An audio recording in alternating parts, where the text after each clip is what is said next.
The signal came through at exactly 3 minutes past midnight on a Thursday that would later be remembered as the beginning of everything.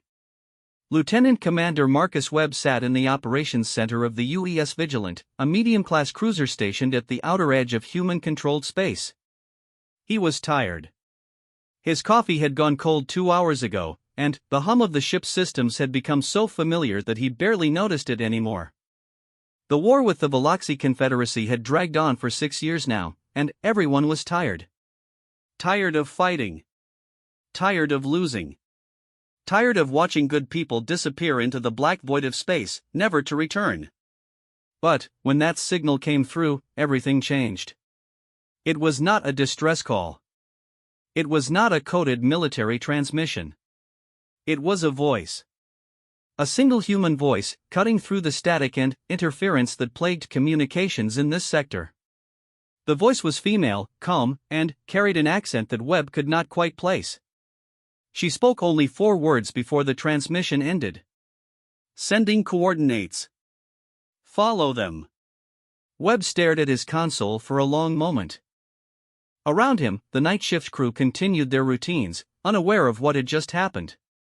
Communications officer Elena Vasquez was the first to notice the change in his expression. "Sir? Everything okay?" Webb shook his head slowly. "Run a trace on that transmission. Find out where it came from." Vasquez's fingers moved across her console with practiced efficiency. After a moment, she frowned. "That's strange. The transmission originated from deep within Veloxi territory.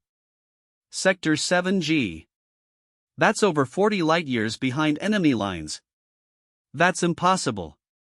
No human ship has been able to penetrate that far into their space in over 2 years." "I know, sir. But the signal is definitely human. Voice pattern analysis confirms it.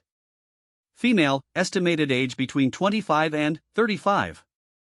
No match in our database."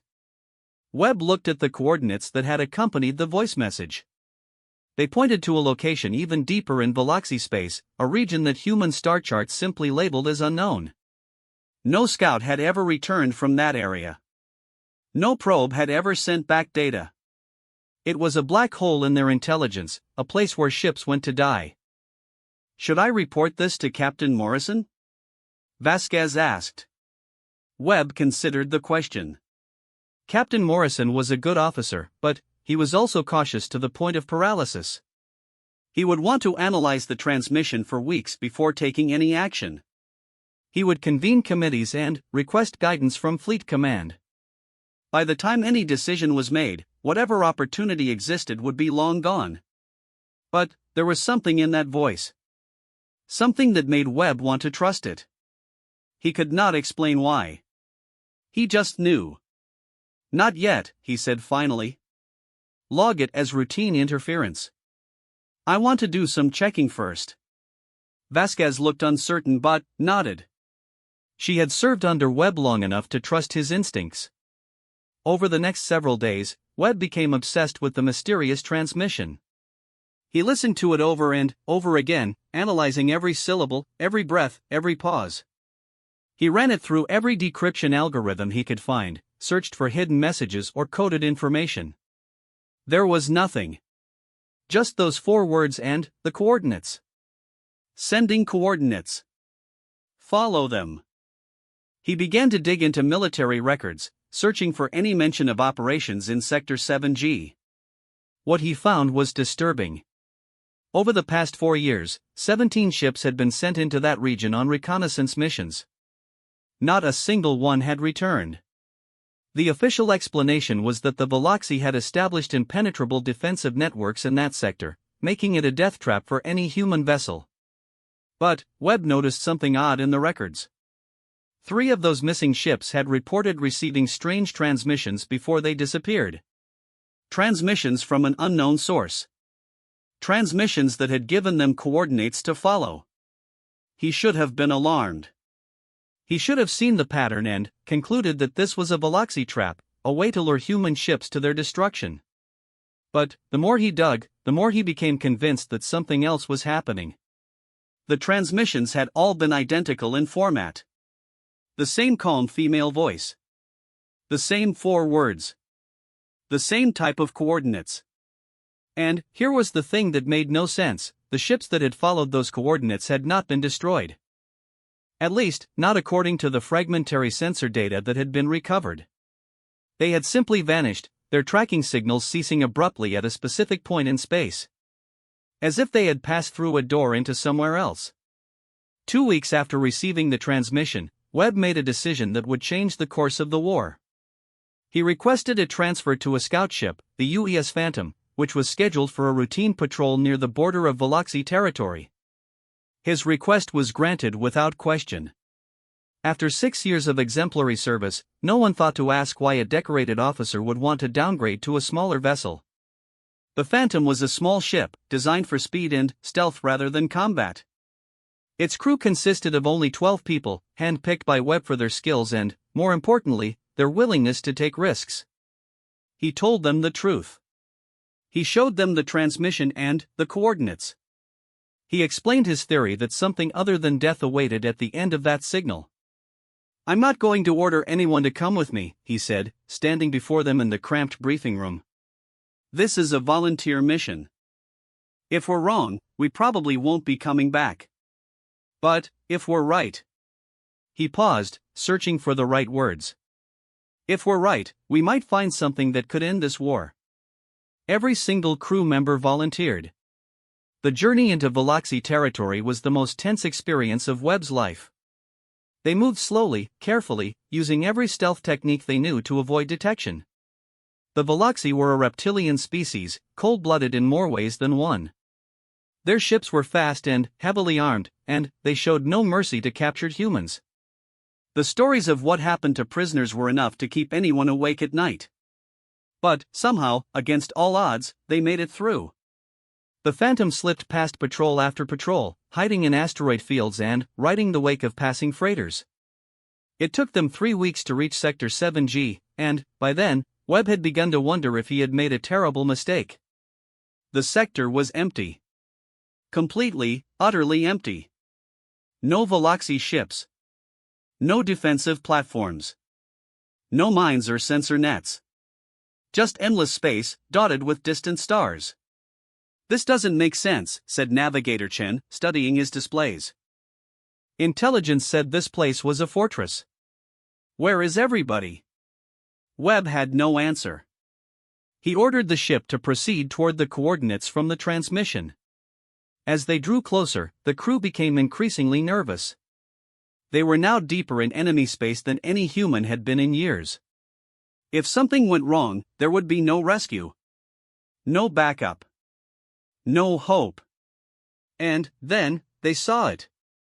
At first, it looked like just another star, a point of light among thousands of others. But, as they approached, it became clear that it was something else entirely. It was a station. A massive orbital structure, larger than anything humanity had ever built. It hung in space like a silver flower, its petals spreading outward in a complex geometric pattern that hurt the eyes to look at directly. "What the hell is that?" whispered Vasquez, who had transferred to the Phantom along with Webb. "I don't know," Webb replied. "But, I think we're about to find out." As they approached the station, a new transmission came through. The same voice. The same calm, measured tone. "Welcome, Phantom. You have done well to make it this far. Dock at Bay 7.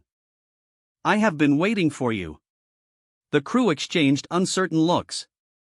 Webb took a deep breath and made his decision. "Take us in." The docking bay was enormous, large enough to hold a dozen ships the size of the Phantom. But, it was empty except for a single figure standing at the far end of the hangar. As the crew disembarked, weapons drawn, the figure walked toward them. She was human. A woman, perhaps in her early 30s, with short dark hair and eyes that seemed to hold the weight of centuries. She wore no uniform, no insignia, nothing that identified who she was or where she came from. "My name is not important," she said before anyone could ask. "You may call me by my call sign. Echo. That is what they called me, a long time ago. Before I became what I am now." Webb stepped forward. What are you?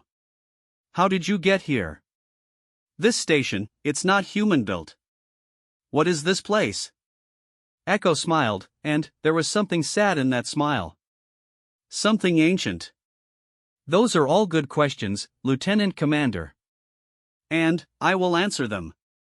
But, first, you need to understand something. The war you are fighting, the war against the Veloxi, it is not what you think it is. You believe you are fighting for survival, for the right of humanity to exist among the stars. And that is true, as far as it goes. But the real war is much bigger than you know. And much, much older. She turned and began to walk toward the interior of the station. After a moment's hesitation, Webb followed, and his crew followed him. 200 years ago, Echo began, before humanity discovered faster-than-light travel, before we knew there was anyone else in the universe. I was a pilot. A test pilot, working for a private aerospace company. I was good at my job. Very good. Good enough that when they needed someone to test a new kind of engine, an engine that could bend space itself, they chose me. They passed through corridors that seemed to shift and change around them, walls that glowed with soft light, floors that felt like walking on clouds. The technology was beyond anything Webb had ever seen, beyond anything humanity had ever imagined. The test was a success, Echo continued. Too much of a success. The engine did not just bend space. It tore a hole through it. And I fell through that hole, into somewhere else. Somewhere very far away.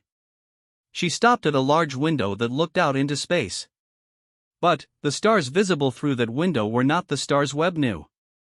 They were arranged differently, burning with colors he had never seen. This station was built by a species called the Architects. They are old. Older than the stars themselves, or so they claim. They found me, drifting in my damaged ship, and they saved my life. They taught me things. Things about the universe that would take a lifetime to explain. And they gave me a purpose. She turned to face Webb, her eyes intense. The Veloxi are not your real enemy, Lieutenant Commander. They are pawns. Tools being used by something much worse. Something that has been moving through this galaxy for millions of years, consuming everything in its path. The Architects fought against it, long ago, and they lost. They retreated here, to this hidden place between dimensions, and they have been waiting ever since. Waiting for someone to help them finish the fight. Webb felt his mind reeling. It was too much to process. Too much to believe. Why us? Why humanity? Echo's smile returned, warmer this time. Because you are young. Because you are angry. Because you have something that the older races have lost. The Architects call it fire. The willingness to fight, to struggle, to refuse to accept defeat. They have studied hundreds of species, Lieutenant Commander. And humanity is the first one they have found that still has that fire burning bright. And what do you want from us? I want you to go back. Take what you learn here and share it with your people. Convince them to follow me. When the time comes, when the real enemy reveals itself, we will need every human ship, every human soldier, every human heart that still knows how to fight. She paused. The Veloxi war will end soon. I have seen to that. But what comes after, that is the war that matters. And I cannot fight it alone. Webb looked at his crew. He saw fear in their eyes, but he also saw something else. Hope. For the first time in 6 years, hope. How? He asked. How will you end the Veloxi war? Echo walked to a console and activated a holographic display. It showed a star map, vast and complex, with thousands of points of light representing ships and stations and planets. For the past 20 years, I have been building a network. Humans who found their way here, either by following my signals or by accident. I trained them. Armed them with architect technology. Positioned them throughout Veloxi space in preparation for this moment. The display zoomed in on a specific system, showing a massive planet surrounded by rings of defensive platforms. This is the Veloxi homeworld. Tomorrow, my network will strike simultaneously at 37 key targets throughout their territory. Their command structure will be decapitated. Their fleet will be thrown into chaos. And, in that moment of confusion, I will broadcast a message to every ship in their navy. What message? Echo's expression hardened. The truth. The Biloxi leadership has been lying to their people for generations. They did not start this war for resources or territory. They started it because they were ordered to. Ordered by the same enemy that the architects have been hiding from. An enemy that promised them protection in exchange for destroying humanity. She touched another control, and the display changed again. This time it showed something that Webb could not comprehend. A shape that was not quite a shape. A darkness that seemed to move. The Biloxi people do not know they are slaves. They believe they are fighting a righteous war. When they learn the truth, many of them will refuse to continue. And, without their people's support, the Biloxi government will fall. Webb stared at the incomprehensible shape on the display. And, that thing? The enemy? That is the hunger. It has many names, in many languages. It is old beyond measure, and it exists for only one purpose: to consume. Stars. Planets. Civilizations. Everything. It moves slowly, but it never stops. And it is coming this way. She deactivated the display and turned back to face Webb. You have a choice, Lieutenant Commander. You can return to your fleet and report what you have seen. You can help me prepare humanity for what is coming. Or you can decide that I am insane and that this is all some elaborate trick. Her eyes met his. I will not force you. I will not manipulate you. The fire that humanity carries must be freely given, or it is worthless. Webb thought about everything he had seen and heard. He thought about the 6 years of war, the friends he had lost, the battles he had fought. He thought about the transmission that had led him here, and the 17 ships that had disappeared before him. Those other ships, he said slowly. The ones that followed your coordinates before us. Where are they? Echo smiled. Training. Learning. Preparing. They chose to stay and help me build my network. Some of them have been here for years. She paused. Would you like to meet them? She led them through more corridors, deeper into the station. Eventually, they emerged into a vast chamber filled with light and activity. Hundreds of humans were there, working at consoles, practicing with weapons, studying holographic displays. Webb recognized some of the faces from the missing ship reports. These are the ones who came before you, Echo said. They believed, just as I hope you will believe. They gave up everything to prepare for a war that most of humanity does not know is coming. A man approached them, older than most of the others, with gray hair and a face lined with experience. He wore a pilot's uniform that Webb recognized as being over a decade out of date. Lieutenant Commander Webb, the man said, extending his hand. Welcome to the Resistance. My name is Captain Harrison. I commanded the UES Defiant. We've been waiting for you. Webb shook his hand, feeling overwhelmed. Captain Harrison, your ship disappeared 8 years ago. Everyone thought you were dead. Harrison nodded. Everyone on Earth thinks all of us are dead. That's by design. The enemy has eyes and ears everywhere. The less they know about us, the better. How many are you? Here on the station? About 500. But our network extends throughout Biloxi space and beyond. Thousands of agents, all waiting for the signal. Webb looked around at the faces of these people who had given up everything, who had been declared dead by their own civilization, who had spent years preparing for a war that humanity did not know existed. He saw determination in their eyes. He saw purpose. He saw the fire that Echo had spoken of. And, in that moment, he made his decision. What do you need me to do? Echo stepped forward.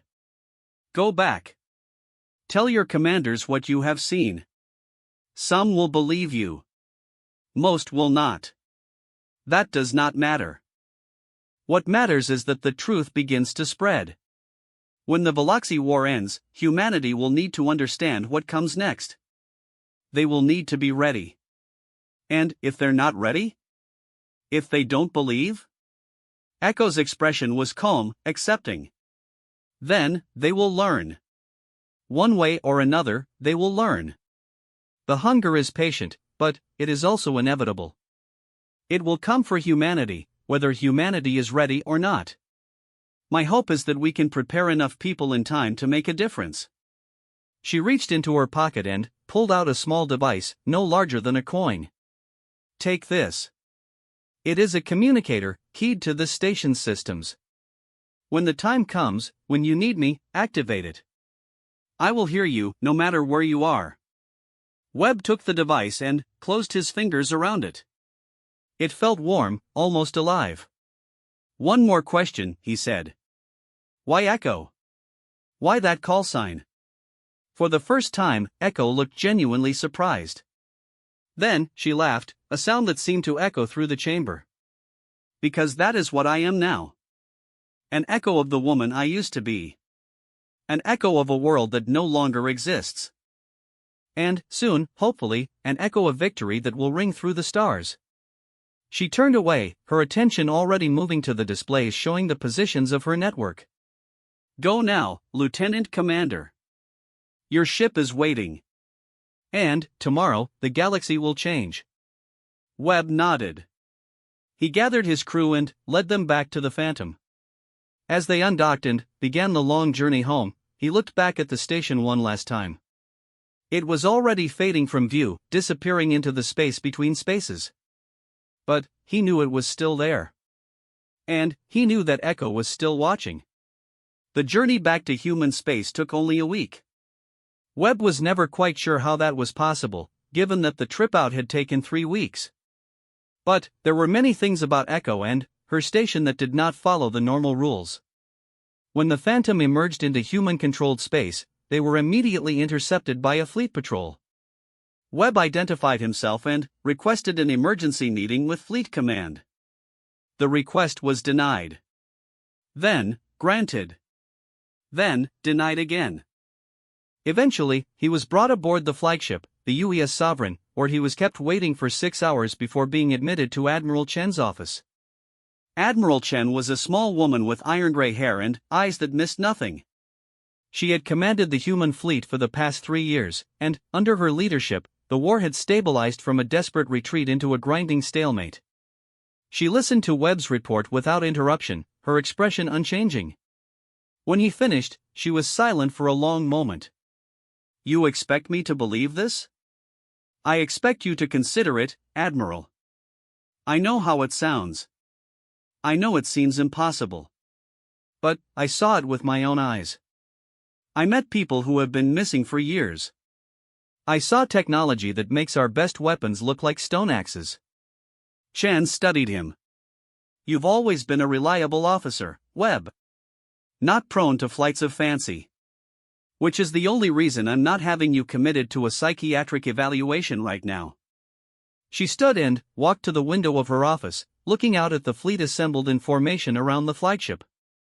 Let's say, for the sake of argument, that everything you've told me is true. What exactly do you expect me to do with this information? Prepare, Admiral. Echo said the Galaxy War will end soon.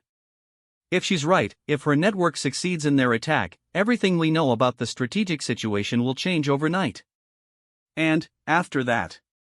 He paused. After that, we'll need to be ready for something worse. Chen turned back to face him. Something worse than the Galaxy? Yes, Admiral. Much worse. She was quiet again, thinking. Then, she made a decision. I'm going to give you the benefit of the doubt, Webb. Partly because I trust your judgment, and partly because I've learned that the universe is full of things we don't understand. She returned to her desk and sat down. You will not speak of this to anyone else. Not yet. If what you say is true, I'll know soon enough. If the Galaxy War ends tomorrow, I'll believe you. And then, we'll talk about next steps. And if it doesn't end? If Echo is wrong? Chen's expression hardened. Then, I'll reconsider that psychiatric evaluation. Webb was dismissed. He returned to the Phantom and waited. His crew waited with him. They had all seen the same things he had seen. They had all made the same choice. The next day, at exactly midnight, the Veloxy command structure collapsed. Reports flooded in from across the front lines. Simultaneous attacks on 37 targets, exactly as Echo had predicted. The Veloxy Supreme Commander was dead. Their communications network was in ruins. And a strange broadcast was being repeated on every frequency, a broadcast in the Veloxy language that seemed to be causing their ships to stand down rather than fight. Within 48 hours, the Veloxy fleet had fractured into a dozen competing factions. Some continued to fight. Others surrendered. Others simply fled, disappearing into deep space. The war that had lasted 6 years was effectively over in a matter of days. Admiral Chen summoned Webb back to the Sovereign. "It seems I owe you an apology," she said, looking older than she had 2 days ago.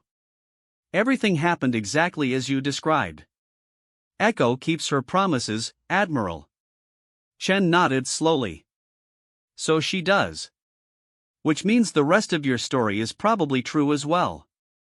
She sighed heavily. "I've spent my entire career fighting one war. Now you're telling me that was just the opening act?" "I'm afraid so, Admiral." She looked at him for a long moment. Then, she reached into her desk and pulled out a small device, a communicator similar to the one Echo had given Webb. "This arrived on my desk this morning. No explanation, no message. Just this." She held it up. "I assume it's from your friend Echo?" Webb examined the device. It was identical to his own. "She's reaching out to you directly, Admiral. She wants you to be part of this." Chen set the communicator down on her desk. "I'm an old woman, Webb. I've seen a lot of things in my time. But this..." She shook her head. "This is beyond anything I could have imagined. Will you help?"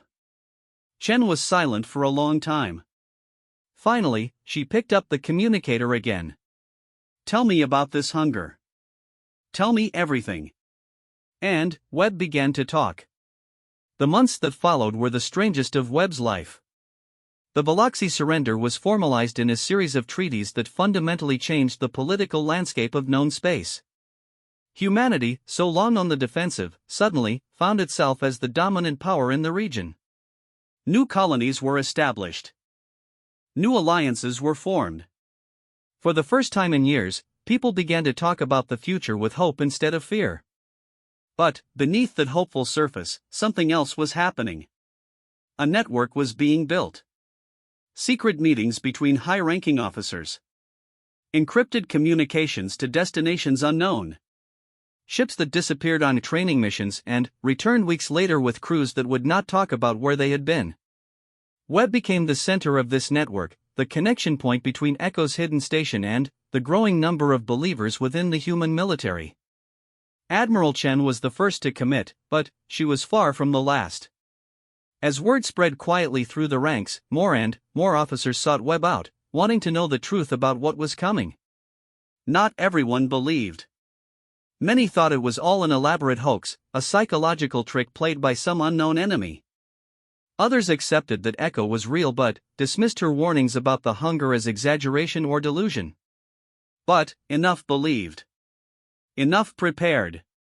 6 months after the end of the Veloxy War, Webb received a message from Echo. "It is time. Bring them to me." He knew what she meant. The believers. The ones who were ready to fight. The ones who had that fire she spoke of. He gathered them, one by one. Officers, pilots, engineers, soldiers. Men and women who had looked at the evidence and made their choice. They came from every corner of human space, slipping away from their posts under carefully constructed cover stories. When they reached Echo's station, they found it transformed. The hidden base that had seemed so empty when Webb first arrived was now bustling with activity. Ships filled the docking bays. Training facilities had been constructed. A fleet was being built, a fleet armed with technology that humanity had never seen. Echo met them in the main chamber, the same place where Webb had first spoken with her. "Welcome," she said, looking out at the assembled humans. "You have made the journey. You have accepted the truth. And, now, you will learn what it truly means to fight." She activated the holographic display, showing a map of the galaxy that was far more detailed than anything human astronomers had ever produced. "The hunger is moving," she said, indicating a dark region at the edge of the map. "It has consumed 17 star systems in the past year alone. Each system that falls makes it stronger. Each civilization that dies adds to its power." She paused. "At its current rate of advance, it will reach the borders of human space in approximately 15 years. Murmurs ran through the crowd. 15 years seemed like a long time. But Echo's next words silenced them. 15 years is nothing. The architects fought the hunger for 10,000 years before they were forced to retreat. Other civilizations have resisted for centuries, millennia even, before being consumed. The hunger is patient. It has time on its side."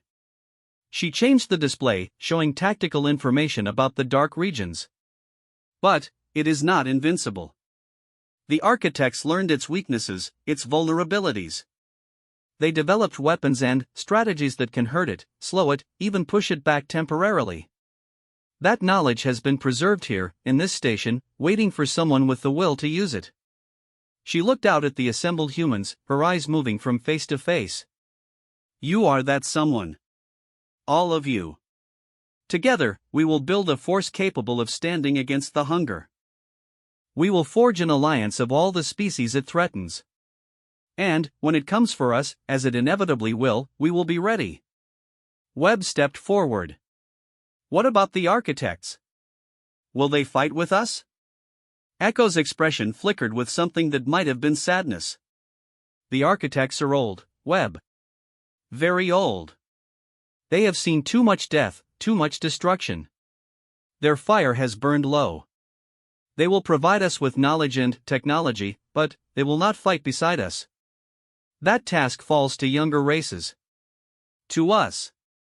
She deactivated the display and walked among the assembled humans. "I will not lie to you. The road ahead will be hard. Many of you will not survive it. The enemy we face is ancient and powerful and utterly without mercy. But I believe, with every fiber of my being, that humanity can prevail. That you can prevail. Because you have something that the hunger has never encountered before."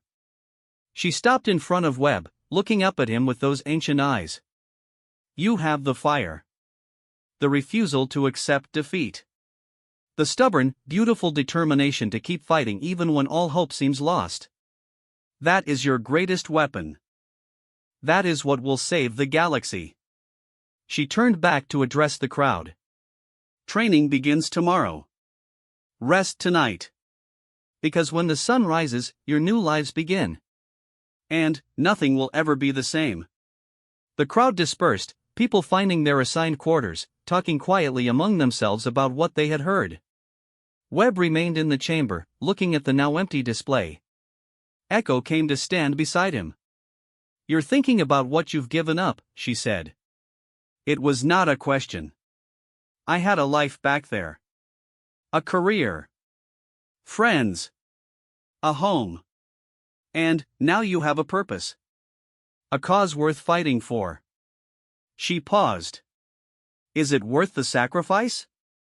Webb thought about it for a long moment. Then, he nodded. "Yes. It is." Echo smiled. "Good. Because you are going to be important, Marcus Webb. More important than you know."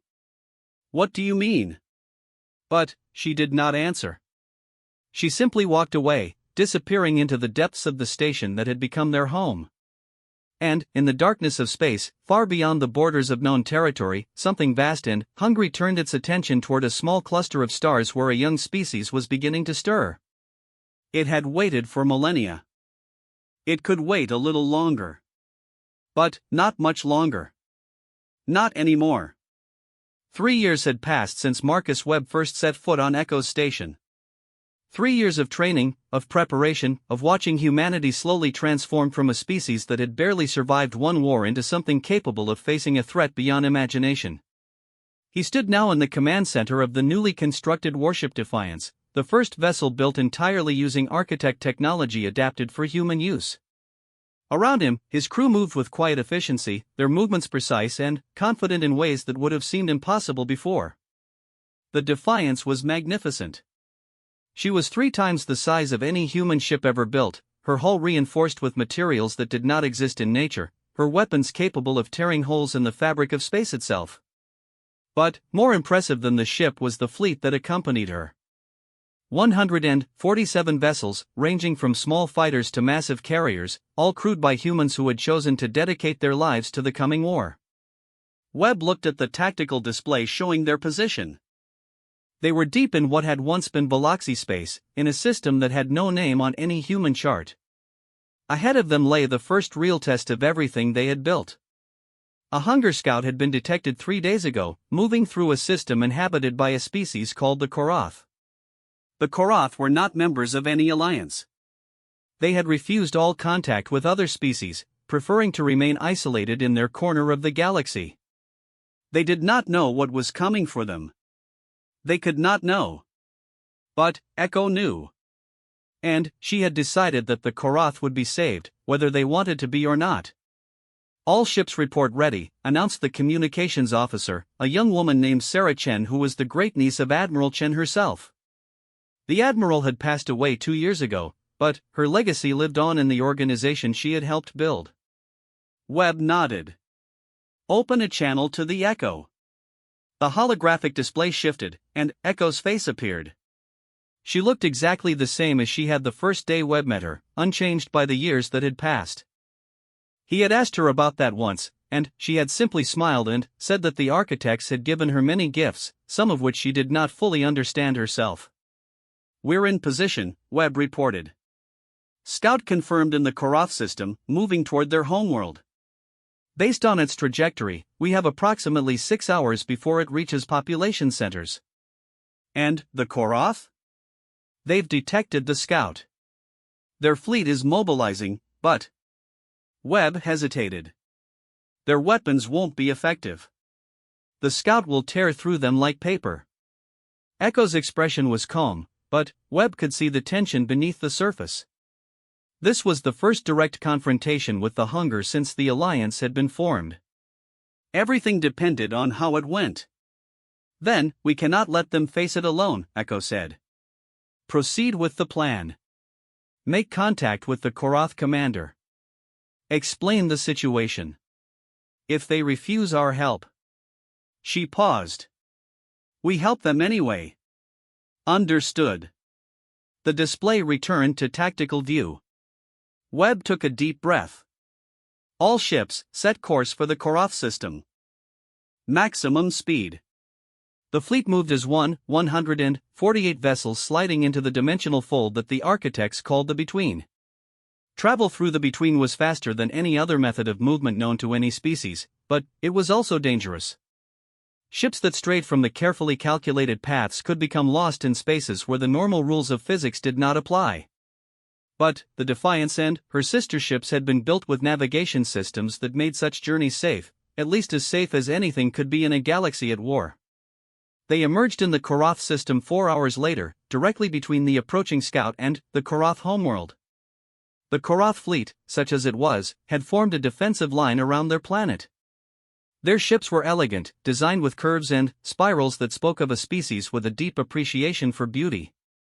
They were also hopelessly outmatched. "The Korath are hailing us," reported Chen. "Put them through." The display changed again, showing the bridge of a Korath vessel. The Korath themselves were insectoid in appearance, with multifaceted eyes that reflected the light in dozens of colors. The one who spoke had intricate patterns on its carapace that Webb knew indicated high rank. Unknown vessels, the Korath commander said, its voice translated by the ship systems into accented English. You have entered Korath space without permission. State your intentions or be destroyed. Webb suppressed a smile.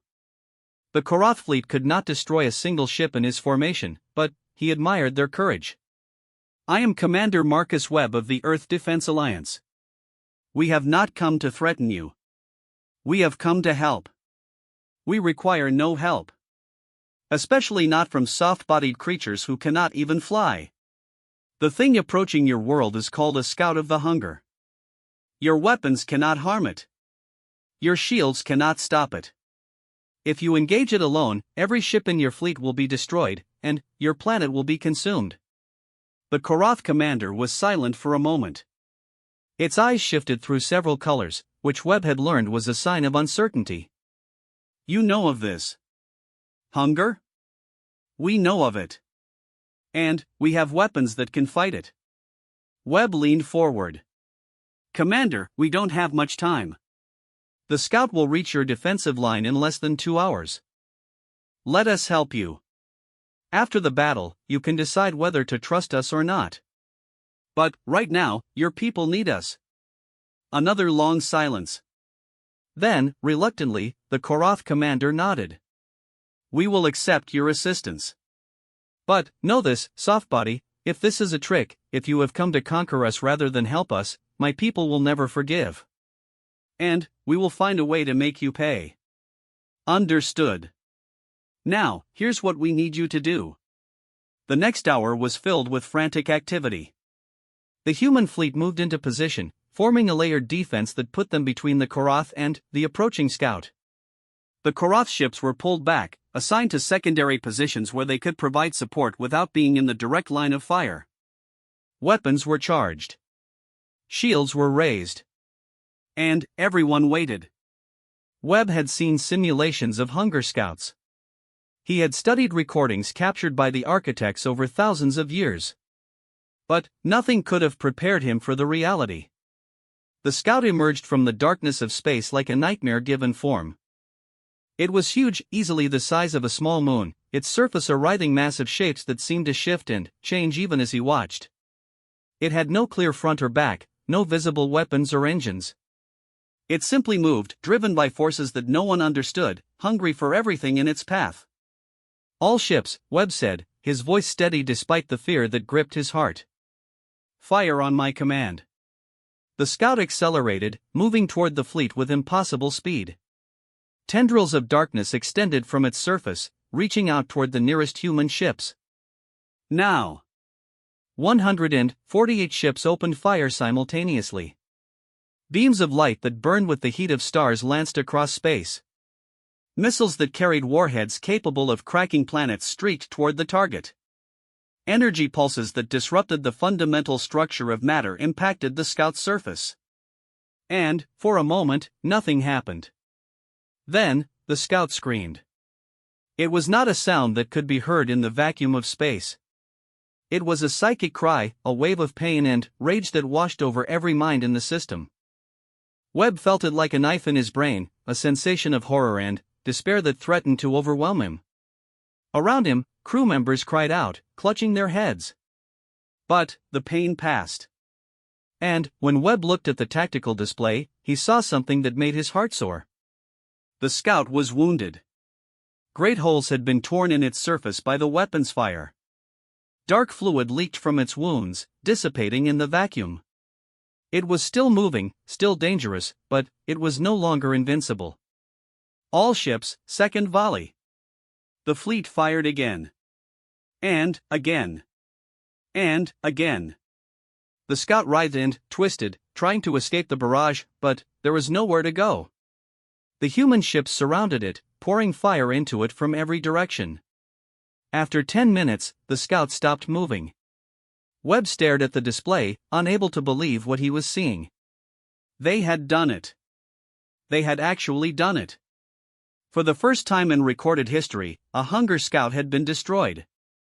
Commander, Shin said, her voice shaking. The Korath are hailing us again. The Korath commander's face appeared on the display. Its eyes were cycling through colors that Webb had never seen before. We did not believe," it said. "We thought you were lying. No weapon has ever harmed these creatures. Our records speak of them as demons, as gods of destruction that cannot be stopped." "They can be stopped," Webb replied. "They can be killed. And, with enough ships, enough weapons, enough people willing to fight, they can be defeated." The Korath commander was silent for a long moment. Then, slowly, it lowered its head in a gesture that Webb knew was their equivalent of a bow. "The Korath have lived alone for 10,000 generations. We have trusted no one, relied on no one, needed no one. But, today you have shown us that there are some battles that cannot be fought alone." It raised its head again, its eyes settling into a deep blue that indicated resolve. "The Korath would hear more of this alliance of yours, Commander Webb. Perhaps it is time for us to stop being alone." Webb smiled. "I think that can be arranged." The Battle of the Korath system was the first major victory against the hunger, but it was far from the last. In the years that followed, the alliance that Echo had built continued to grow. The Korath joined, bringing with them a fleet of elegant ships crewed by warriors who fought with the fury of those who had almost lost everything. The Biloxi, no longer under the control of their corrupted government, sent representatives to learn about the threat they had been unknowingly serving. Even species that humanity had never encountered before heard the stories and sent ships to join the fight. Echo remained at the center of it all, coordinating, planning, preparing. She moved between worlds like a ghost, appearing wherever she was needed most, her calm voice providing guidance in moments of chaos. Her call sign became legendary, whispered in 100 languages across 1,000 worlds. Echo. The voice from nowhere. The woman who could not be found but was always there. Webb watched her with growing admiration and growing concern. She never rested. She never faltered. But, sometimes, in quiet moments, he saw something in her eyes that worried him. A weariness that went beyond physical exhaustion. A loneliness that she hid from everyone else. One night, on the station that had become the heart of the Alliance, he found her standing at a window, looking out at the stars. "You should sleep," he said. "I don't sleep much anymore." She did not turn around. "The architects did something to my brain, years ago. Made it so I could go weeks without rest. It seemed like a gift at the time. And, now? Now I wonder if it's a curse." She finally turned to face him. "Do you know how long I've been doing this, Marcus? How long I've been preparing for this war? You said you came here 200 years ago. 217 years, 4 months, and 11 days. That's how long I've been away from Earth. That's how long I've been fighting, planning, building." Her voice was soft. "Everyone I knew is dead. Everything I loved is gone. And, sometimes I wonder if it was worth it." Webb stepped closer. "It was worth it. Look at what you've built. Look at what you've accomplished. Without you, none of this would exist. Without me, humanity would have found another way. Maybe. Maybe not." He reached out and took her hand. "But, you're here. You made a choice, 2 centuries ago, to dedicate your life to saving others. And, because of that choice, billions of people are alive today who would otherwise be dead." Echo looked at him, her ancient eyes searching his face. "You really believe that?" "I know it." She smiled, and, for a moment, she looked almost young. Almost like the pilot she had been before the universe changed her. "Thank you, Marcus. I needed to hear that." They stood together in silence for a while, looking out at the stars. Then, Echo straightened, her moment of vulnerability passing. "The architects sent a message this morning. The hunger is massing for a major offensive. Multiple scouts, moving together for the first time in centuries. They're targeting the Biloxi homeworld." Webb felt a chill run down his spine. "How long do we have?" 3 months. Maybe 4. That's not enough time. Our fleet isn't ready for that kind of engagement." I know. Echo's expression was grim. But we don't have a choice. If the Veloxi fall, the hunger gains a foothold in the heart of our territory. From there, it can strike at a dozen worlds simultaneously. What do you need from me? Everything. Every ship, every soldier, every resource we can gather. This is the battle that will decide whether our alliance survives or dies. She paused. And, I need you to lead the fleet. Webb blinked in surprise. Me? But, you're the commander. You're the one everyone looks to. I can't be everywhere at once, Marcus. And, there are other fronts that need my attention. The hunger isn't our only enemy. There are factions within the Alliance who don't trust each other. There are species who are thinking of withdrawing. I need to keep them together. She placed a hand on his shoulder. You're ready for this. You've been ready for a long time. The fleet trusts you. They'll follow you into hell if you ask them to. And, if I fail? Then, we all fail. But, you won't. Her eyes met his. I believe in you, Marcus Webb. More than I believed in anyone in 200 years. Webb thought about everything that had happened since he first heard Echo's voice in the depths of space. The impossible journey. The incredible discoveries. The friends he had made and the enemies he had faced. He thought about the young officer he had been, tired and cynical and ready to give up. That man seemed like a stranger now. I'll do it, he said. Echo smiled. I know. The next 3 months were the most intense of Webb's life.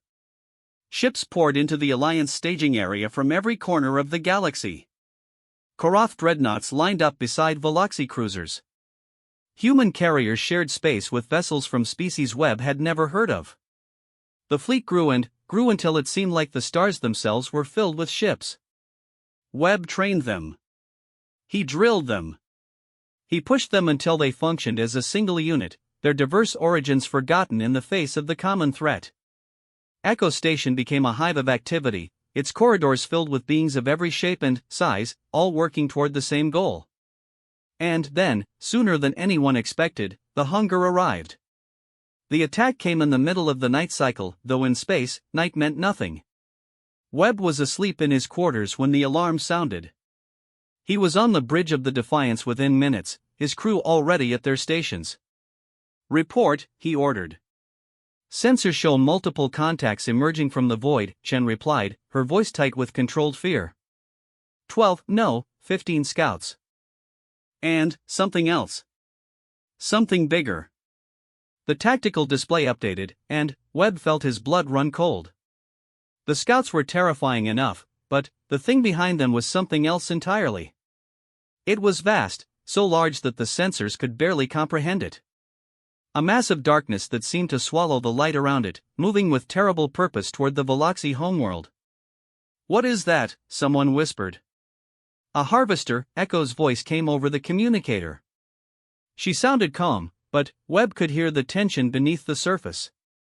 I had hoped we would never see one. They are the true face of the hunger. The scouts are merely its fingers. The harvesters are its hands. How do we fight it? I don't know. A pause. The architects fought harvesters in their war. Most of those battles ended badly. But we have weapons they never had. Ships they never built. And people they never met. Webb looked at the display, at the impossible enemy approaching. Then, he looked at his fleet, spread out in defensive formation around the planet they had sworn to protect. All ships, he said. This is Commander Webb. The enemy is larger than anything we've faced before. But we are not fighting for ourselves today. We are fighting for everyone who has ever looked up at the stars and dreamed of a future. We are fighting for our children and our grandchildren and all the generations that will come after us. He paused, choosing his next words carefully. The hunger thinks it can consume us. It thinks we are just another meal, just another civilization to be devoured and forgotten. But it has never faced humanity before. It has never faced an alliance like ours. And, today, we are going to show it that some things cannot be consumed. Some fires cannot be extinguished. He took a deep breath. All ships, engage. The battle that followed would become legendary. Ships from a dozen species threw themselves at the Hunger Scouts, their weapons blazing with energy that lit up the void. The scouts fought back with tendrils of darkness that could tear a ship apart with a touch, but, for every vessel that fell, 2 more took its place. Webb commanded from the center of the fleet, directing the battle with a clarity of thought that surprised even himself. He saw patterns in the chaos, opportunities that others missed. When a wing of Karath fighters was in danger of being overwhelmed, he sent human cruisers to support them. When the Veloxi capital ships created an opening in the enemy line, he exploited it ruthlessly. One by one, the scouts fell. 12. 11. 10. Each victory came at a cost, but the alliance held. The fire that Echo had spoken of burned bright. But the Harvester came on. It reached the battle line and pushed through as if the fleet was nothing. Ships that tried to engage it were simply absorbed, pulled into its mass and consumed. Weapons that had destroyed scouts splashed harmlessly against its surface. Nothing seemed to hurt it. "It's heading for the planet," Chen reported, her voice breaking. "We can't stop it." Webb watched the Harvester advance and felt something cold settle in his chest. After everything they had accomplished, after all the preparation and sacrifice, were they going to fail now? Were billions of Veloxi going to die because humanity's weapons were not strong enough? And then, impossibly, another ship appeared. It was small, barely the size of a shuttle, emerging from the between directly in the path of the Harvester. Webb recognized it immediately. Echo's personal vessel. The one she used to travel between worlds. "Echo, no," he breathed. Her voice came over the communicator, calm and steady. "Marcus, listen to me. The Harvester's core is vulnerable, but only from inside. Our weapons can't penetrate its outer shell, but if something were to detonate inside it. Echo, you can't. I have to. There's no other way." A pause. "I've lived a long time, Marcus. Longer than any human was meant to live. I've seen wonders that no one else will ever see. And I've been tired for so very long." Her voice softened. "Tell them I did my duty. Tell them I fought until the end. Echo. The fire passes from one generation to the next, Marcus. That's how it survives. That's how it grows. You carry it now. You and everyone else who believes." A brief laugh. "It's been an honor." Echo out. Her ship accelerated, plunging into the Harvester's mass. For a moment, nothing happened. Then, the darkness began to glow from within. A light, growing brighter and brighter, spreading through the Harvester like cracks in a broken mirror. And then, the Harvester exploded. The shockwave rocked the fleet. Ships were thrown off course. Sensors were overwhelmed. But, when the chaos cleared, when the display updated to show the current situation, Webb saw something he had never dared to hope for. The Harvester was gone. Destroyed. And, without it, the remaining scouts began to retreat, fleeing into the void from whence they came. They had won. But, the price of victory was higher than anyone had imagined. The aftermath was chaos. Ships were damaged, crews were injured, and the Alliance was reeling from the scale of what had happened. But, amid all the confusion, there was one question that everyone asked. What had happened to Echo? No wreckage of her ship was found. No body was recovered. She had simply vanished, consumed by the explosion that destroyed the Harvester. The woman who had spent 2 centuries preparing for this moment was gone. Webb stood alone in the command center of the station, looking at Echo's empty chair. The displays around him showed messages of congratulation from across the Alliance, reports of the enemy's retreat, celebrations on worlds that had been saved. But, he could not bring himself to feel joy. "She's not dead." He turned. Sarah Chen stood in the doorway, her face pale but determined. What do you mean? The architects sent a message. They say she's still alive. Somewhere. They can feel her, but they can't locate her. Chen walked closer. They say she's waiting. Waiting for what? They don't know. But they believe she'll return. When she's needed most. Webb looked back at the empty chair. He thought about Echo's eyes, ancient and wise. He thought about her voice, calm in the midst of chaos. He thought about her fire, passed from one generation to the next. Then, we'll be ready for her, he said. When she comes back. We'll be ready. He straightened his shoulders and turned to face the displays. There was work to be done. A galaxy to protect. And a legacy to honor. Echo was gone. But her call sign would echo through history. Forever. 50 years had passed since the Battle of the Biloxi homeworld. 50 years since Echo vanished into the heart of a harvester and changed the course of galactic history. Marcus Webb was an old man now, his hair white and his face lined with the weight of decades spent leading an alliance of species against an enemy that never stopped coming. But his eyes were still sharp, his mind still clear, and his heart still burned with the fire that Echo had recognized in him so long ago. He sat in the Great Hall of the Alliance Council, a vast chamber carved from the heart of an asteroid, where representatives of 47 species gathered to discuss the fate of the galaxy. The war against the hunger continued, an endless struggle that had consumed generations. There had been victories and defeats, moments of hope and despair. But, through it all, the Alliance had held. The fire had not gone out. The young officer standing before the council was named Elena, and she was Webb's great-granddaughter. She had the same determination in her eyes that Webb had seen in Echo, the same refusal to accept defeat that had characterized humanity from the beginning. The architects have detected something, Elena reported, her voice carrying across the chamber. A movement in the void, larger than anything we've seen before. They believe the hunger is preparing for its final assault. Murmurs rippled through the assembled delegates. The Korath representative clicked its mandibles in agitation. The Biloxi ambassador's scales shifted to a darker shade. Even the normally stoic architects, present through a holographic projection, seemed disturbed. How long do we have? Webb asked. The architects estimate 2 years. Perhaps 3. The hunger is gathering its strength. Every harvester, every scout, every fragment of its being is converging on a single point. Elena paused. They're coming here. To the Alliance homeworlds. All of them at once.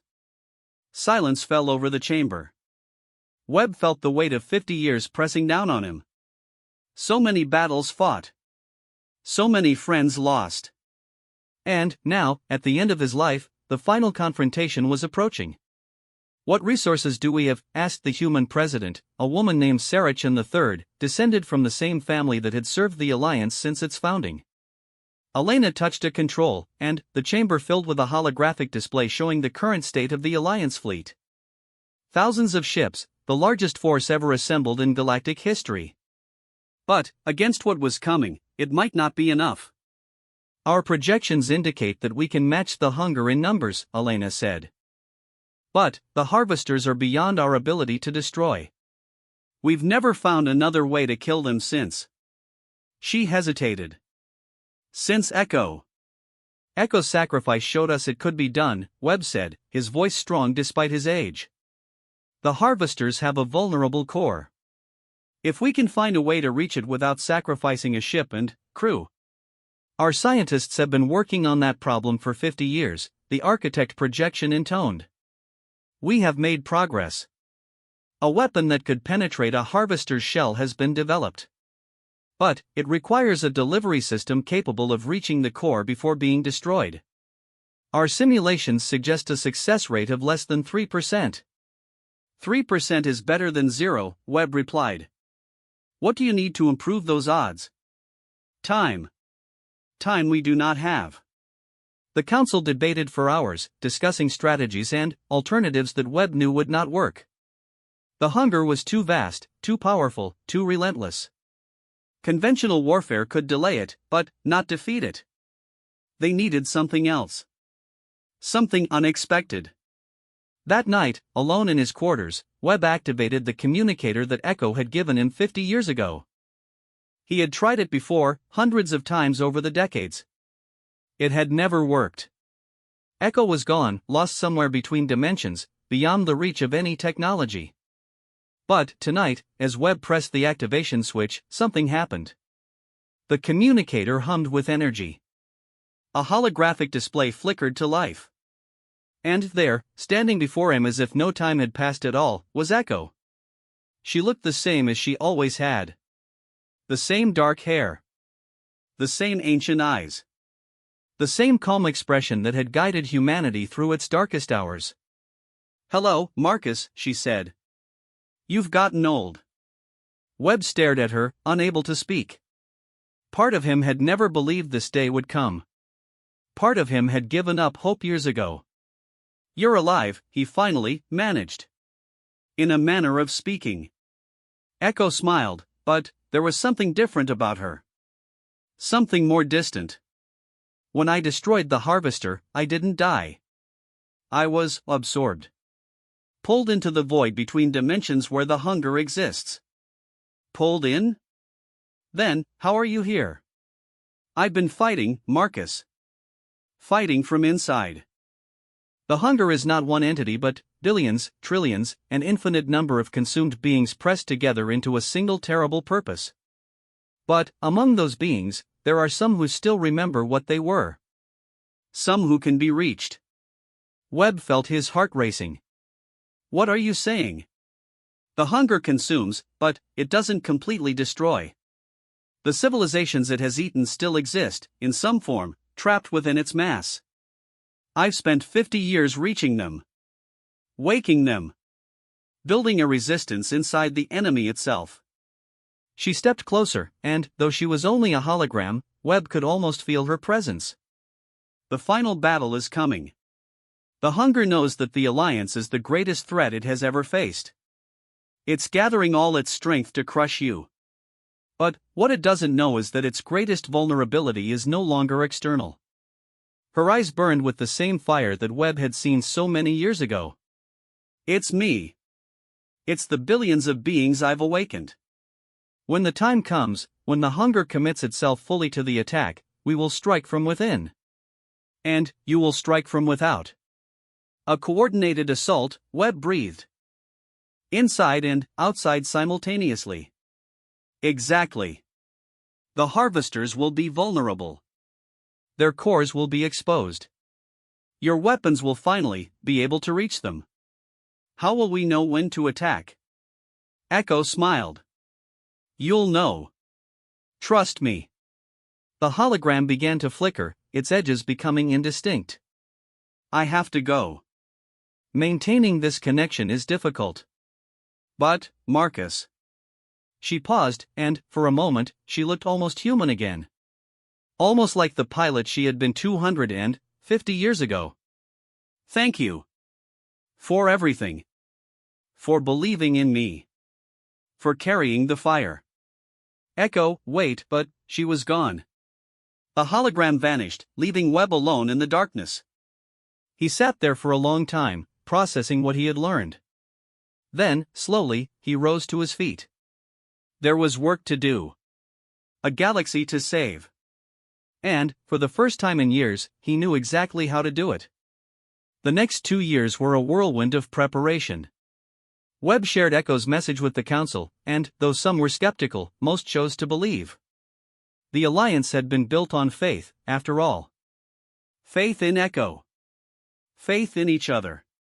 Faith in the fire that burned within every being who refused to give up. Ships were built. Weapons were refined. Strategies were developed for every possible scenario. And, throughout it all, Webb worked tirelessly, pushing his aging body beyond its limits, determined to see this through to the end. His great-granddaughter Elena became his closest advisor, his link to the younger generation that would inherit the galaxy they were fighting to save. She had her mother's intelligence and her great-grandfather's stubbornness, a combination that made her invaluable. The enemy fleet has begun moving, Elena reported one morning, standing at the holographic display in Webb's private office. 37 harvesters. Thousands of scouts. They'll reach our perimeter in 6 days. Webb studied the display. The Hunger's forces were arranged in a massive formation, a wall of darkness approaching the light of the Alliance like a wave about to crash against a shore. Have the architects detected anything unusual? Any sign of Echo's forces? Nothing yet. But they say the void is disturbed. As if something is moving beneath the surface that they can't quite see. Webb nodded. Echo was out there, somewhere. Waiting for the right moment. Begin final preparations. I want every ship at battle stations within 48 hours. Elena hesitated. Grandfather, you know you don't have to be there. You've done enough. Let someone else lead this fight. Webb looked at her with the same determination that had carried him through 50 years of war. I started this, Elena. I'm going to see it finished. He smiled. Besides, I made a promise to an old friend. I intend to keep it. The final battle began on a Tuesday. Webb stood on the bridge of the Defiance 4, the fourth ship to bear that name, watching the Hunger's forces approach. The Alliance fleet was arrayed in defensive formation around the core worlds, the largest concentration of firepower ever assembled. But, against the darkness that confronted them, it still seemed small. All ships report ready, Elena announced from her position at the tactical station. Webb nodded. Open a channel. All frequencies. The communication systems hummed to life, connecting him to every ship in the fleet, every world in the Alliance, every being who had pledged themselves to this fight. This is Fleet Admiral Marcus Webb. For 50 years, we have fought against an enemy that has consumed civilizations for millions of years. We have been told that resistance is futile. That the hunger cannot be stopped. That all we can do is delay the inevitable. He paused, looking at the approaching darkness. I have never believed that. And neither have you. We are here because we refuse to accept defeat. We are here because the fire that burns within us cannot be extinguished. We are here because there is something in the hearts of every species that loves freedom and fears nothing, not even death itself. His voice grew stronger. Today, we fight for everyone who has ever lived. Today, we fight for everyone who will ever live. Today, we fight for the galaxy itself. And, today, we will not lose. He cut the channel and turned to his crew. All ships. Engage. The battle that followed was chaos. Alliance ships threw themselves at the Hunger scouts, their weapons blazing. The scouts fought back with tendrils of darkness that could tear through shields and armor alike. Ships exploded on both sides, filling space with debris and fire. But the scouts were just the vanguard. Behind them came the harvesters. 37 mountains of darkness, each one capable of consuming an entire world, moved through the battle like giants walking through insects. Alliance ships tried to engage them, but their weapons splashed harmlessly against the harvesters' shells. Focus fire on the scouts, Webb ordered. Keep them away from the homeworlds. The harvesters will come to us. It was a desperate strategy. The Alliance fleet was losing ships faster than it could destroy enemies. But Webb held steady, trusting in Echo, trusting in the plan. An hour into the battle, the largest harvester reached the Defiance 4. It was so massive that it blotted out the stars, its surface writhing with shapes that hurt to look at directly. Webb felt the psychic pressure of its presence, the weight of countless consumed minds pressing against his own. Grandfather, Elena said, her voice strained. If we don't move. Hold position. But, I said hold position. The harvester loomed over them, its tendrils reaching out. In moments, the Defiance 4 would be absorbed, consumed, destroyed. And then, it happened. Light erupted from within the harvester. Not the light of weapons fire, but something else. Something golden and warm, spreading through the darkness like sunrise breaking through storm clouds. The harvester shuddered. It stopped moving. Its tendrils retracted as if in pain. And, across the battlefield, the same thing was happening to every harvester. Echo, Webb whispered. The communication system crackled. And, then, a voice that Webb had not heard in 50 years filled the bridge. Now, Marcus. Strike now. Webb did not hesitate. All ships with anti-harvester weapons, fire. Target the breach points. Everything you've got. Across the fleet, ships that had been holding their specialized weapons in reserve opened fire. Concentrated beams of energy, designed based on architect knowledge and decades of research, lanced toward the glowing spots on the harvester's surfaces. And, this time, they penetrated. One by one, the harvesters began to die. Their shells cracked, their darkness bled away, and, within their dying forms, shapes began to emerge. Ships. Beings. Fragments of the civilizations that had been consumed over millions of years, finally, breaking free.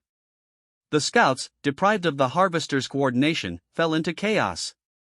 Some fled. Others continued to fight but were quickly overwhelmed by the Alliance fleet, which had gained new allies in the form of the liberated ships emerging from the harvesters' corpses. Within an hour, the battle was over. The hunger, the ancient enemy that had consumed galaxies, was defeated.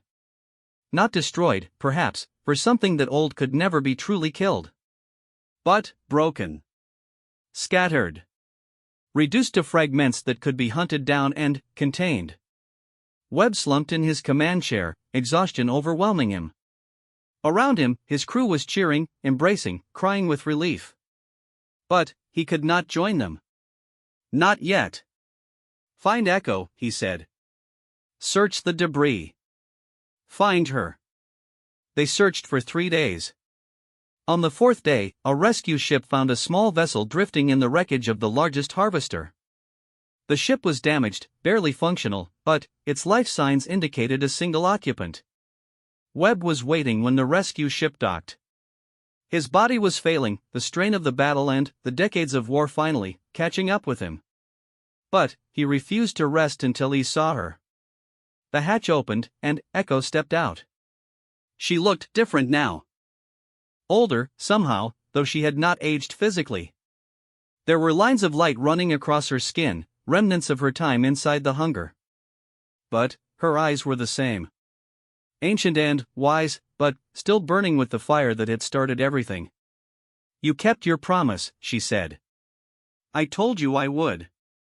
She walked toward him, and, for the first time since he had known her, she embraced him.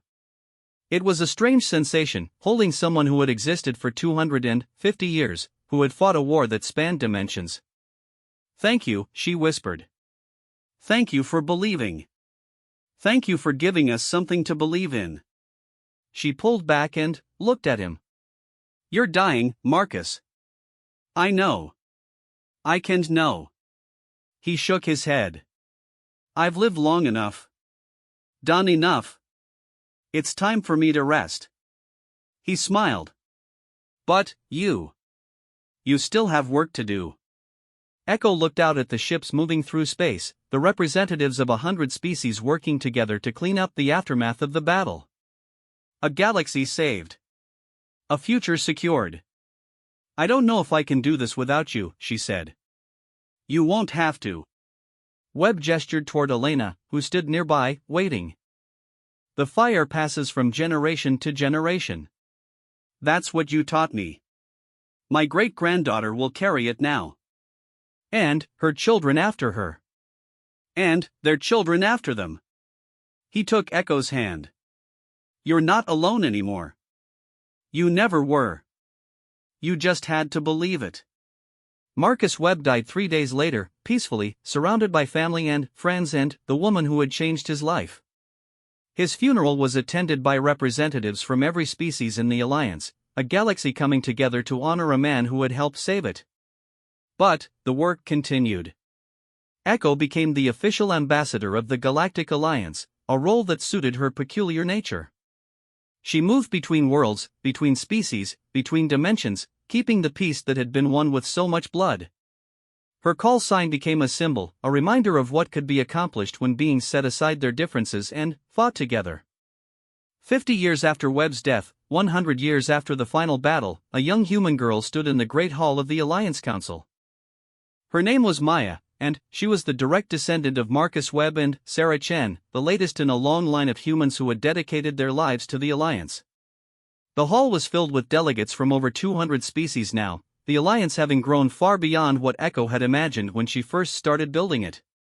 Wars still happened. Conflicts still arose. But the galaxy no longer faced existential threats. The hunger was contained. The future was secure. Maya was there to receive her commission as a captain in the Alliance fleet. It was a routine ceremony, one that happened hundreds of times a year. But, for her, it was the culmination of a lifelong dream. After the ceremony, she walked through the corridors of the great station that served as the Alliance capital. She was thinking about her ancestors, about the weight of history on her shoulders, when she turned a corner and saw her. Echo stood at a window, looking out at the stars. She looked exactly as she did in the historical recordings, unchanged by the century that had passed. "Ambassador," Maya said, surprised. "I didn't know you were here." Echo turned and smiled. "I try to attend these ceremonies when I can. It reminds me of why we fight. My great-great-great-grandfather said you saved him. That you saved all of humanity. I gave humanity a chance. You saved yourselves." Echo's eyes were warm. "Marcus Webb was the bravest man I ever knew. He believed in me when no one else would. He carried the fire when I thought it had gone out." She walked toward Maya and placed a hand on her shoulder. "That fire burns in you now. I can see it. Bright and strong, just like his." Maya felt tears forming in her eyes. "I hope I can live up to his legacy." "You will. And, when you feel doubt, when you feel like giving up, remember this: the universe is vast and dark and full of dangers. But there is light. There is hope. And, as long as there are beings willing to carry that fire, the darkness will never win." Echo stepped back, her eyes turning toward the stars. "I have been fighting for 350 years. I have seen empires rise and fall. I have watched civilizations bloom and wither. And, through it all, I have never lost faith in the basic goodness of life, in the fundamental truth that cooperation is stronger than conflict, that hope is stronger than despair." She turned back to Maya. "You are the future now. You and everyone like you, across every species, on every world.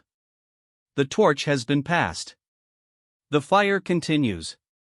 Maya straightened her shoulders, feeling the weight of responsibility settle onto them. But it was not a burden. It was an honor. "I won't let you down," she said. "I won't let any of them down." Echo smiled. "I know." She walked away then, disappearing into the crowds that filled the station's corridors. Maya watched her go, then turned back to the window and the stars beyond. Somewhere out there, across the impossible distances of space, civilizations continued to grow. Children were born. Dreams were dreamed. The galaxy lived and breathed and hoped, unaware of how close it had come to ending. Maya placed her hand on the window, feeling the cold of space beyond the glass. "Thank you," she whispered to no one in particular. To Echo. To Marcus Webb. To all the countless beings who had fought and died to make this moment possible. I'll carry the fire. I promise. And, in the depths of the station, in a private chamber that few knew existed, Echo sat alone with her memories. She had lived longer than any human was meant to live. She had seen more than any mind should be able to comprehend. And, she was tired. But, she was also content. The war was over. The galaxy was safe. And, the fire she had kindled 3 centuries ago burned brighter than ever. She closed her eyes and remembered Marcus Webb's face. His determination. His faith. His love. "We did it," she whispered. "We actually did it." And, for the first time in 350 years, Echo allowed herself to rest. The future could take care of itself. In the years that followed, Echo's story became legend. Her call sign echoed through history, passed from generation to generation as a symbol of hope and determination. Statues were raised in her honor. Songs were sung about her deeds. Children across 1,000 worlds grew up hearing stories of the woman who had emerged from nowhere to save the galaxy. But Echo herself remained largely anonymous. She appeared when she was needed, vanished when her work was done. She had no home, no family, no permanent attachments. She was everywhere and nowhere, a voice in the darkness, a light in the storm. Some said she was immortal, that she would live forever as a guardian of the galaxy. Others believed she was simply a human who had been touched by something beyond understanding. A few insisted she had never existed at all, that she was nothing more than a myth created to inspire people. The truth, as always, was more complicated. Echo was tired. The centuries weighed on her, and the fire that had burned so bright for so long was beginning to dim. She had given everything she had, and there was little left. But she held on. Day after day, year after year, century after century. Because the galaxy still needed her. Because the fire still needed to be carried. Because Marcus Webb had believed in her, and she could not let him down. 500 years after the final battle, on a small planet at the edge of known space, Echo found a young child sitting alone in a ruined city. The child had lost everything, a refugee from a conflict that had nothing to do with the hunger or the ancient wars. Just ordinary violence. Ordinary tragedy. Echo sat down beside the child and said nothing for a long time. Then, finally, she spoke. "Do you know what fire is?" The child looked at her with confused eyes. "It's hot? And bright?" "Yes. But it's also something else. Fire is energy. Potential. The power to change things." Echo smiled. "Long ago, when I was young, someone taught me that there is a fire inside every living being. A spark that refuses to go out, no matter how dark things get. And, as long as that fire burns, there is hope." She reached out and touched the child's chest, right over the heart. "Your fire is still burning. I can feel it. Small and scared, but still there." The child's eyes filled with tears. "Everything is gone. My family. My home. What's the point of going on?" "The point is that you're still here. The point is that tomorrow might be different. The point is that the universe needs you, even if you don't know why yet." Echo stood and offered her hand. "Come with me. I'll take you somewhere safe. And, maybe, someday, you'll be the one who carries the fire for someone else." The child hesitated. Then, slowly, reached out and took her hand. And Echo smiled, because in that moment, she understood something she had been struggling to understand for 5 centuries. The fire was not hers to carry alone. It never had been. It belonged to everyone. To Marcus Webb and Elena and Maya and the countless billions who had fought and died and hoped and dreamed. To the child she held by the hand and the children the child would someday have. Echo was just the voice that carried the message. The echo of something larger than herself. And that was enough. That was more than enough. As she walked with the child toward the shuttle that would take them to safety, Echo looked up at the stars. They were the same stars she had seen from Earth 350 years ago, before she had fallen through a hole in space and changed the course of history. They were beautiful. They had always been beautiful. And, somewhere out there, among those countless points of light, the fire burned on. Anonymous, yet unforgettable. A call sign that echoed through war and peace, through victory and defeat, through the rise and fall of empires. Echo. Forever.